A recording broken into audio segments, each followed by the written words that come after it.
Hello student, আজকে আমি class 10-এর ইংলিশের lesson 4 my own true family যে তোমাদের পড়াটা রয়েছে, আজকে সেই পড়াটা ভালো করে পড়াবো এবং বোঝাবো। তোমরা কিন্তু অবশ্যই আমার এই ভিডিও চলাকালীন নিজেদের টেক্সট বুক খুলে বসবে এবং এই পড়াটা ভালো করে দেখে নেবে। তো চলো শুরু করছি। মাই ওন ট্রু ফ্যামিলি, আমার নিজের প্রকৃত বাড়ি বা প্রকৃত পরিবার, বাড়ি নয় প্রকৃত পরিবার। লেখক হচ্ছে টেড হিউজেস বা হিউজ, যেটা বলবে, ঠিক আছে? তো দেখো, এই টেড হিউজের পুরো নাম আছে এডওয়ার্ড জেমস টেড হিউজ। ওকে, তিনি ওয়াজ আ নোটেড ইংলিশ পোয়েট, তিনি একজন ইংলিশ কবি ছিলেন, and had been the poet laureate of great Britain from 1984 till his death, এবং তিনি 1984 থেকে আমৃত্যু ব্রিটিশ রাজকবির একটা পদ অলঙ্কৃত করেন। বোঝা গেল? His famous work include birthday letters, তার বিখ্যাত লেখাগুলোর মধ্যে হচ্ছে birthday letters, the hawk in the rain and tales from Ovid, এগুলো তার বিখ্যাত বিখ্যাত লেখা।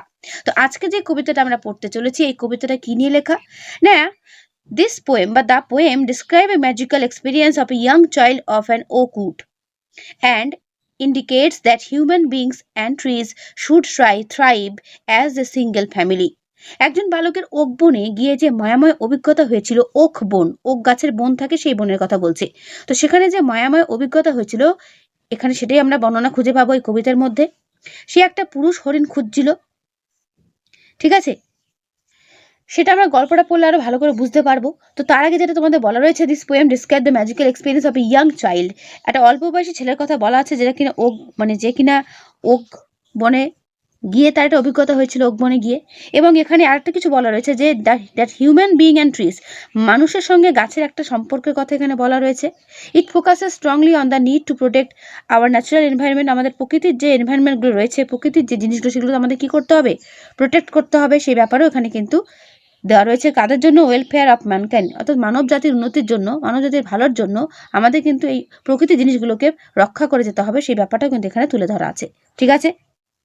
যাদেরকে আমরা বলছি মাই ওন ট্রু ফ্যামিলি, অর্থাৎ আমাদের প্রকৃত যারা পরিবার, তাদের কথা এখানে উল্লেখ করা আছে। প্রকৃত পরিবার কারা?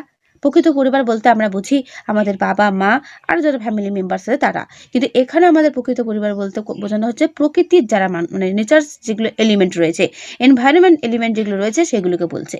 তার মধ্যে যেটা বেশিরভাগ জোর দিচ্ছে এখানে, সেটা হচ্ছে ট্রি, গাছাদের কথা। তো চলো কবিতাটা পড়লে আরো ভালো আমরা বুঝতে পারবো, ঠিক আছে? শুরু করছি।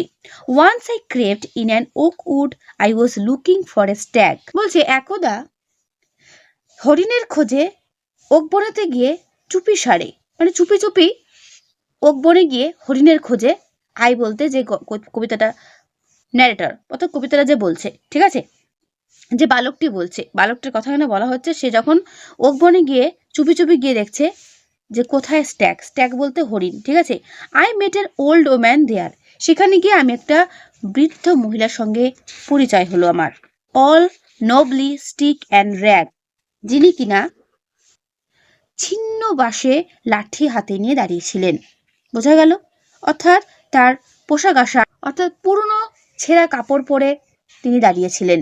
She said, I have your secret here inside my little bag. বলছে আমার এই ঝোলাতে, তোমার গোপন কথাগুলো লুকিয়ে রয়েছে। Then she began to cackle and I began to quack, তারপর সে খিলখিলিয়ে হাসতে লাগলো।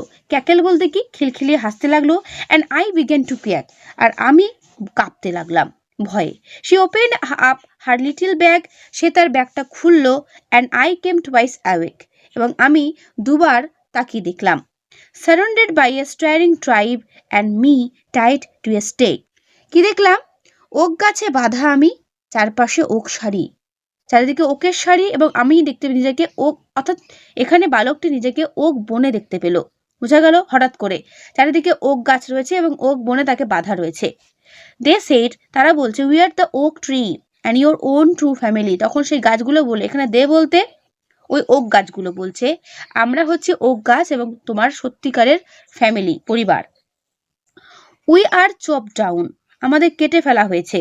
We are turn up, you do not blink an eye unless you make a promise now you are going to die। বলছে তোমরা নির্বিকারে আমাদের কেটে ফেলা হয়েছে, নির্বিকারে আমাদের টুকরো টুকরো করে ফেলা হয়েছে, ঠিক আছে। এবং তোমাকে কথা দিতে হবে, নইলে তোমাকে এখনই মরতে হবে। বোঝা গেল? বলছে unless you make a promise now, তোমাকে এখন কথা দিতে হবে না, তবুও তোমাকে এখন মরে যেতে হবে। Whenever you see an oak tree felled, swear now you will plant two. বলছে swear অর্থাৎ কথা দাও যে একটা গাছ তুমি যদি কাটতে দেখো তুমি দুটো গাছ লাগাবে। Unless you swear the black oak bark will wrinkle over you.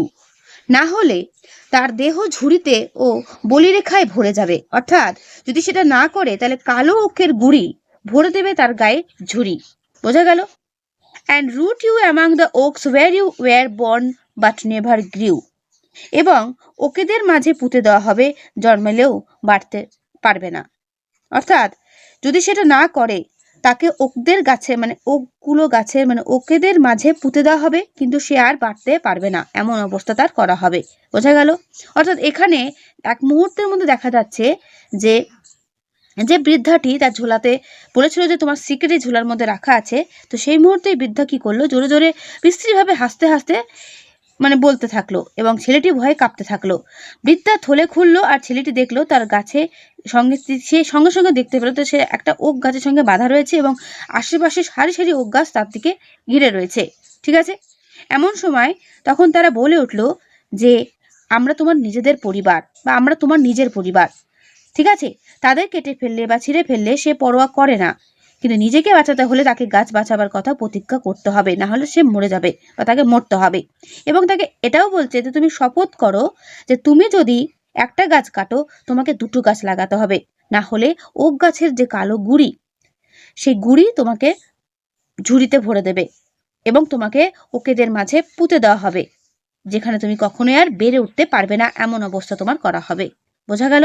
কবিতার লাইনগুলো খুব সুন্দর করে দেওয়া রয়েছে, একটু ধরে ধরে পড়বে, তাহলে দেখবে পুরোটাই বুঝতে পারবে। ওকে? আমার এই পড়ানোর পরে তোমরাও কিন্তু আরেকবার নিজেরা একা একা কবিতাটা পড়বে। তারপর this was my dream beneath the bough, the dream that altered me. বলছে গাছের মোটা শাখার নিচে স্বপ্ন দেখে আমি বদলে গেলাম শেষে। বলছে এই যে গাছেদের যে স্বপ্ন, অর্থাৎ গাছেদের শাখার নিচে স্বপ্ন দেখে আমি বদলে গেলাম শেষে। অর্থাৎ গাছেদের এই যে কথাগুলো শোনার পর, গাছেদের যে ব্যাপারটা দেখার পর সে নিজেকে বদলে নিল।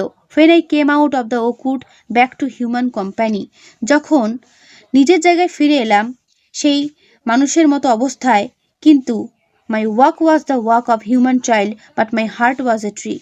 হতে পারে আমি মানুষের মতো কিন্তু আমার হৃদয়টি রইল বৃক্ষের মতো। আবার পড়ছি, this was my dream beneath the bough, the dream that altered me. বলছে ছেলেটির দেখা স্বপ্ন তার মানসিকতাকে বদলে দিল, যে স্বপ্ন সে দেখেছিল সেটা দেখে সে তার মানসিক যে ধারণা সেটাকে চেঞ্জ করে দিল। When I came out of the oakwood, যখন আমি ওক বন থেকে ফিরে আসলাম, ব্যাক টু হিউম্যান কোম্পানি, মানুষের মধ্যে, my walk was the walk of human, আমার হাঁটার ধরনটা কিন্তু হিউম্যান চাইল্ডের মতোই ছিল, বাট আমি আমার হৃদয়টা ছিল গাছের মতো বা বৃক্ষের মতো। বোঝা গেল? অর্থাৎ এখানে বলতে চাইছে যে যে ছেলেটি ওক বনে গেছিল, সেই ওক বনে গিয়ে তার ওক গাছেদের দুর্দশার কাহিনী, ওক গাছেদের কেটে ফেলার কাহিনী শুনে বুঝতে পেরে সে কিন্তু নিজেকে চেঞ্জ করে ফেলেছে, যে হ্যাঁ সত্যি তো আমাদের নিজেদের যে ট্রু ফ্যামিলি তাদের কি আমরা কি করছি, প্রতিনিয়ত ধ্বংস করে ফেলছি। বোঝা গেল? তাহলে কবি কি সুন্দর কবিতার মাধ্যমে লাইনে লাইনে বুঝিয়ে দিয়েছে যে গাছেদের কতটা গুরুত্বপূর্ণ রয়েছে আমাদের জীবনে। তাই তো? একটা গাছ কাটলে দুটো গাছ লাগাতে বলছে। কি কেমন লাগলো কবিতাটা? তাহলে বুঝতে পারলে কবিতাটা কেমন লাগলো অবশ্যই আমায় কমেন্টে জানিও। ভালো লাগলে লাইক করো ও বন্ধুদের কাছে শেয়ার করে দিও। ঠিক আছে? তো এই হচ্ছে তোমাদের কবিতার পুরো বিষয়বস্তু, এবং তারপরে যে কম্প্রিহেনশন এক্সারসাইজগুলো রয়েছে এগুলো তোমরা প্রত্যেকটা নিজেরাই করতে পারবে। যেটা যারা কবিতাটা শুনলে বা বুঝলে তারা কিন্তু প্রত্যেকেই উত্তরটা করতে পারবে। ঠিক আছে? দেখো প্রথমটা দেখো, creeping in an oak wood, the poet was looking for a. Creeping বলতে খুঁজতে যাওয়া। ঠিক আছে? অর্থাৎ লুকিয়ে লুকিয়ে চুপি সারে খুঁজতে গেছিল কি, গোট, রাইনোসেসর, স্ট্যাগ আর বাফেলো। উত্তর হচ্ছে স্ট্যাগ। ঠিক আছে? ক্রিপিং বলতে চুপি সারে। ওকে? তো এখানে দেওয়া প্রত্যেকটা প্রশ্ন তোমার প্রত্যেকেই উত্তর দিতে পারবে। তাহলে আজকের ভিডিও আমি এখানেই শেষ করছি, দেখা হবে নেক্সট ভিডিওতে। ভালো থেকো সবাই।